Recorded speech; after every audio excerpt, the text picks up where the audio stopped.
Olá, está começando agora mais um podcast dos 6 Minutos. Como não poderia deixar de ser, o assunto de hoje são as eleições nos Estados Unidos. A poucos dias da votação, o cenário de vitória do democrata Joe Biden parece cada vez mais certo, o que representaria então uma derrota para o candidato à reeleição Donald Trump do Partido Republicano. Para entender o que essa virada de jogo significa para o mundo e para o Brasil, convidamos para uma conversa a professora Fernanda Magnota, coordenadora do curso de Relações Internacionais da FAAP e especialista em política norte-americana. Queria começar perguntando isso, assim, a gente está indo para essa reta final em que o cenário da eleição do Biden parece ser mais concreto, né? Mas ainda tudo pode acontecer. Pela experiência das eleições americanas, né? Você acha que agora está mais possível cravar que o Biden vai ganhar, ou esse jogo está muito aberto? Bianca, obrigada pelo convite, fiquei super feliz pela oportunidade de falar com você. E, de fato, né, agora às vésperas da eleição, os números todos apontam para uma vitória do Biden, isso principalmente considerando, obviamente, os estados, né? Então, sabemos que nos Estados Unidos, aquelas pesquisas de intenção de votos nacionais, elas, na verdade, não importam, né? Elas são simplesmente um termômetro, um medidor de popularidade geral, mas que, de fato, não elegem presidente, né? E, portanto, quem quer acompanhar a eleição de fato precisa olhar para o estado por estado, né? E, sobretudo, os estados indecisos, os estados pêndulo, os swing states. Basicamente, o que nós temos verificado é uma ampliação de vantagem do Biden, principalmente em alguns estados considerados chave, considerados decisivos, né? E, portanto, há quem diga que ele vai ser eleito, né? E aí a divergência se dá em relação a quem é mais otimista ou quem é mais conservador a respeito dessa margem, né? Alguns analistas, sobretudo estatísticos, têm dito que a margem vai ser acachapante, né? Que a vitória muito significativa, com uma diferença grande do Biden para o Trump.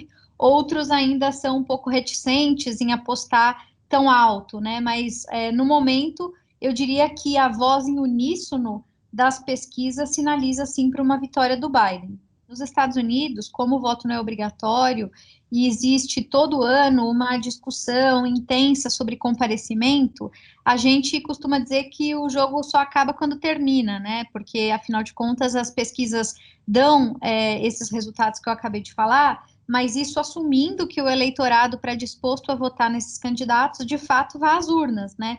A gente não pode ignorar o fato de que, historicamente, a taxa de comparecimento nos Estados Unidos costuma ser bem baixa, inclusive os recordes históricos não chegam a passar de 50% do eleitorado, e, portanto, um eventual esvaziamento de comparecimento, né, uma baixa conversibilidade, pode levar a resultados diferentes do que as pesquisas antecipadamente preveem, né? Então, a gente sempre costuma ter muitos dedos na hora de falar sobre resultado eleitoral por lá, porque a gente sabe que existem essas questões. Essa margem, ela tem um papel importante na discussão por causa da possível judicialização do resultado do pleito, né?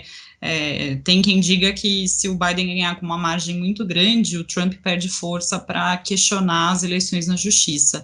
Qual a sua visão sobre esse possível conflito? Sem dúvida, para o Biden, o que ele está esperando é uma vitória com a máxima margem possível no colégio eleitoral, né? O presidente nos Estados Unidos é eleito a partir de 5 mais um no colégio eleitoral. O colégio é composto por 538 vagas, então é eleito presidente quem alcança o número mágico de 270, e quanto mais longe da marca de 270 o Biden eventualmente ficar, melhor para ele, porque isso minimiza a chance de contestação e até de judicialização do pleito, o que atrasaria, né, todo o reconhecimento de vitória e tal. O Trump deu vários sinais ao longo da campanha de que ele não aceitaria com tranquilidade o resultado, a depender de qual fosse esse resultado, né? Então ele já falou em eleições fraudadas, ele tem criticado a história do voto pelos correios, nos debates, quando questionado sobre isso, ele tergiversou várias vezes. Então,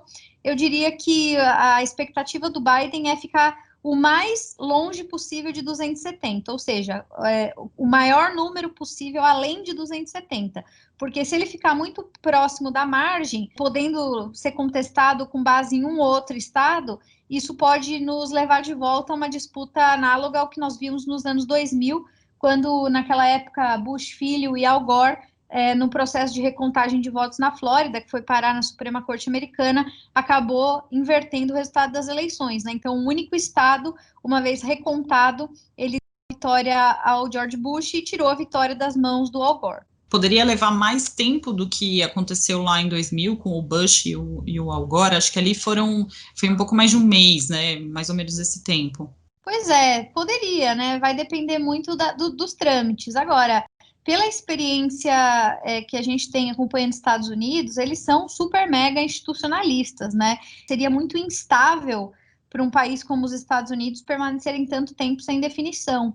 Eu imagino que a ideia seria não avançar muito mais do que o prazo previsto para uma tomada de posse lá no começo do próximo ano, né? Isso acho que seria uma preocupação permanente de todas as lideranças, até porque isso afeta fluxo de comércio, fluxo de investimento, isso afeta a percepção de risco país, isso afeta uma série de questões orçamentárias, enfim, tem toda uma burocracia estatal que precisa fluir e que não pode ficar, no caso da maior potência do mundo, sem liderança, né? Então, eu tenho a sensação de que, por mais que eventualmente essa disputa ocorra, ela vai receber alguns catalisadores para que as definições sejam feitas o mais rápido possível. Agora, olhando um pouco para o cenário de Brasil, né?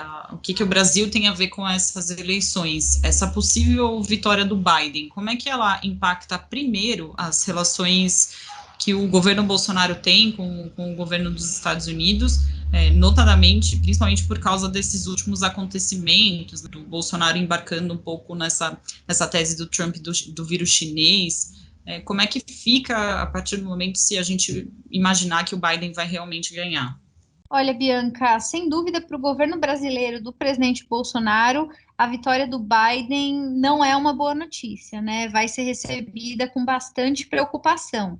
Isso porque representa começar do zero o relacionamento bilateral e reconstruir uma série de discursos e narrativas e de recondicionar certas lideranças num contexto que vai ser, em alguma medida, hostil, né?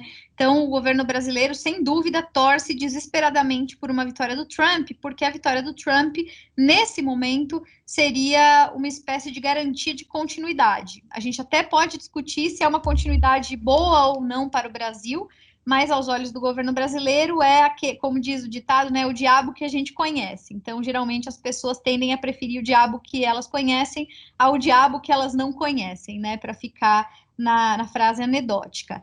Agora, embora o cenário, caso o Biden seja eleito, não seja o melhor para o Brasil, vale lembrar que nem por isso as relações bilaterais elas vão deixar de existir ou vão deixar de ser importantes, né?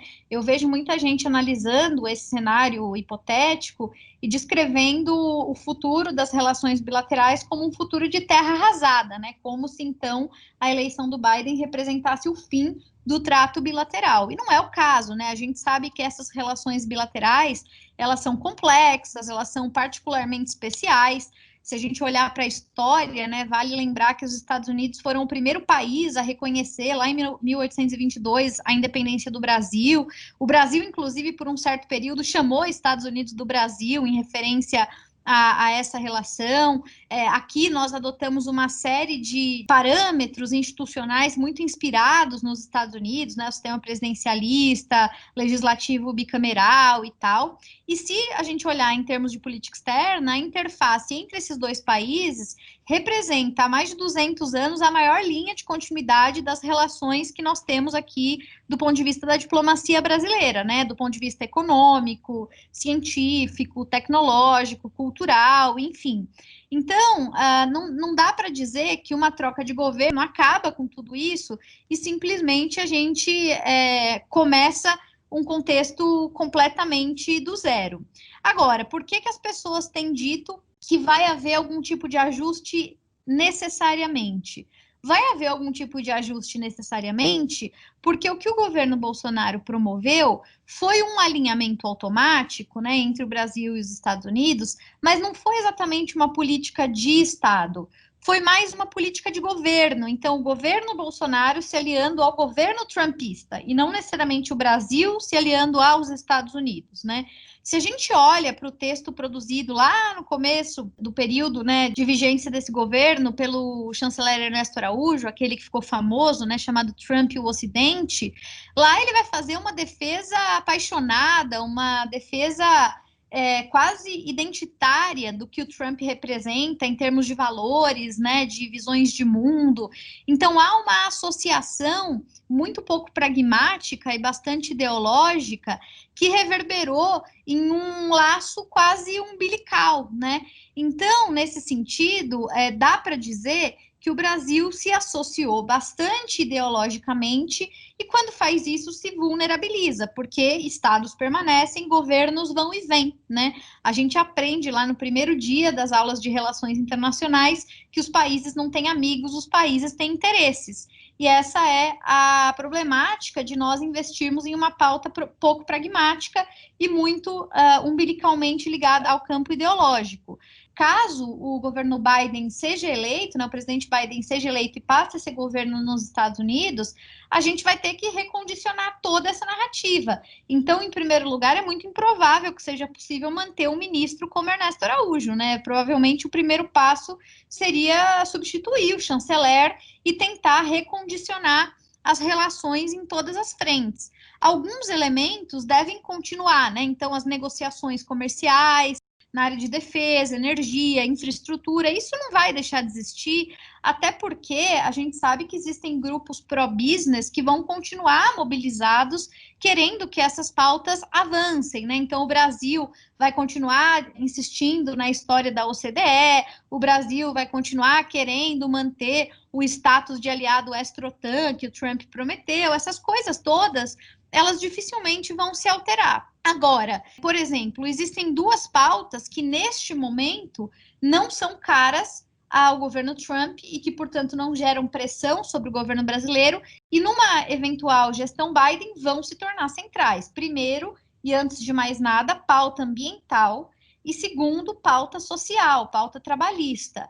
Não vai dar para manter bom relacionamento com os Estados Unidos numa gestão Biden se o Brasil seguir ignorando essas duas pautas. Isso vai ser não só objeto de cobrança política, moral dos Estados Unidos para com o Brasil, mas principalmente vai ser usado como elemento de barganha comercial. O Brasil não vai conseguir fazer acordo, não vai conseguir ser competitivo se não mostrar que está comprometido com essas questões. Isso é algo que no governo Trump não aparece, não tem sido alvo de cobrança direta, e por isso até o governo brasileiro se sente relativamente tranquilo com o tema.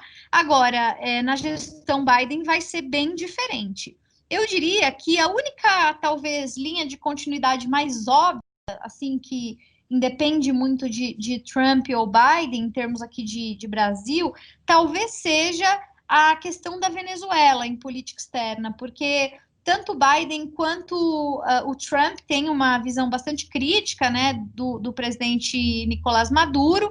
Imagino, assim como o governo brasileiro também, imagino que em pautas como essa pode ser que haja algum tipo de aproximação e alinhamento muito pontual.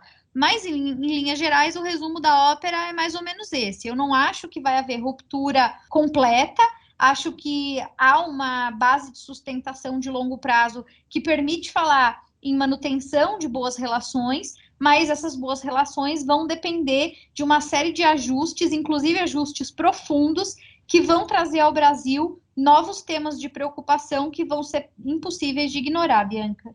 Tem um ponto importante, né? O Brasil se viu algumas vezes envolvido nesses conflitos diretos que o Trump teve com a China, né? E em vários momentos, acho que a vacina foi um deles, mas a gente tem toda a discussão do 5G também, algumas outras agendas que envolvem diretamente os três países, numa eventual eleição do Biden, né? O Brasil poderia aliviar um pouco esse discurso, especialmente o presidente Bolsonaro poderia aliviar um pouco esse discurso anti-China, para tentar casar um pouco com essa nova agenda dos Estados Unidos? Qual a sua visão sobre isso?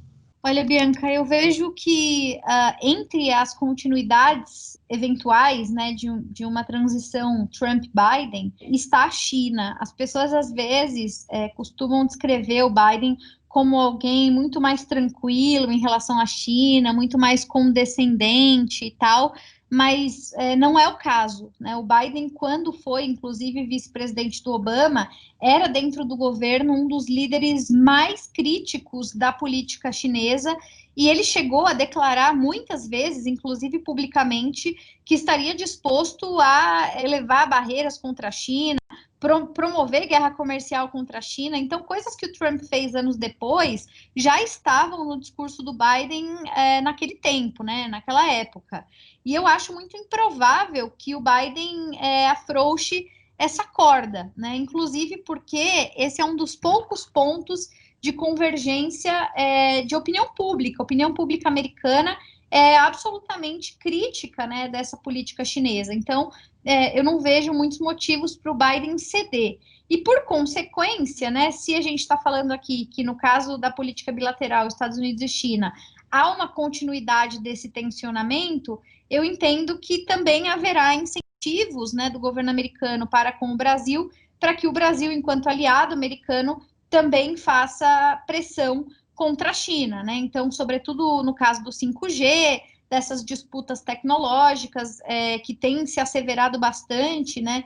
Se a gente acompanha, inclusive, as redes sociais, né, das instituições de representação dos Estados Unidos aqui no Brasil, consulado americano, embaixada americana, a gente vai verificar lá uma elevação do próprio tom, assim, existem posts públicos feitos tecnicamente, né, pela entidade maior de representação do país aqui, né, dos Estados Unidos aqui, que atacam diretamente a China de maneira aberta, né, e eu não vejo isso mudando. Então, acho que a relação bilateral Estados Unidos e China deve continuar sendo um ponto nevrálgico de muito conflito, não vejo melhoria nesse campo, e acho que o Brasil vai seguir sendo triangulado para se posicionar, né? Os americanos devem continuar pressionando por essa busca e confirmação permanente de uma lealdade, digamos assim. Só para terminar, então, professor, eu acho que tem um ponto importante que talvez seja o mais imprevisível de toda essa história, que é a questão de saúde, né? O Biden, se eleito, vai pegar uma batata quente, né? Enfim, vai pegar os Estados Unidos entrando no inverno, que tende a ser, a gente está vendo agora a situação já está bem ruim, então a gente imagina como é que vai ser daqui para frente. Existe alguma chance de a gente ver o rumo da pandemia mudando por causa dessa nova gestão? Ele vai ter tempo hábil, será, para fazer alguma coisa que realmente ajude, né, a melhorar essa situação da pandemia nos Estados Unidos e que de alguma forma crie algum parâmetro, né, como os outros líderes, algum tipo de exemplo, né, de ação em um estágio já tão avançado da pandemia? O que a gente pode esperar dessa possível gestão na frente da saúde?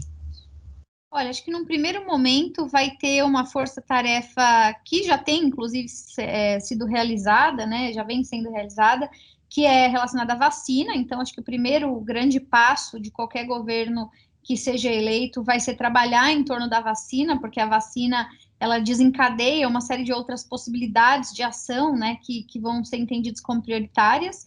Depois, num segundo momento, acho que tem um debate sobre o sistema público e o acesso nos Estados Unidos. Se o Biden for eleito, ele sem dúvida vai querer retomar e rediscutir alguns ajustes que o próprio Trump fez, né, no sistema público depois do Obama. Então, acho que esse é um segundo ponto. E acho que, em terceiro lugar, vem a discussão econômica, né, de qual é o tipo de programa anticrise, digamos assim, que esse governo estabelecido vai colocar para rodar. Isso do ponto de vista prático, assim, pensando em plano de ação, né? Então, é vacina, Sistema Único de Saúde, Sistema Público de Saúde e plano de resgate econômico. Agora, eu acho que para além dessa dimensão prática, existe uma dimensão simbólica que ela é tão relevante quanto, né? Que tem a ver com o resgate do prestígio da ciência e desse afastamento de narrativas negacionistas, né? O presidente Trump representa, no contexto de uma crise de saúde dessa natureza, um discurso negacionista, não só porque ele diminuiu a importância da doença várias vezes, como ele também apoiou a distribuição de remédios sem comprovação científica, como é o caso da hidroxicloroquina. Depois chegou a falar publicamente que os americanos deveriam injetar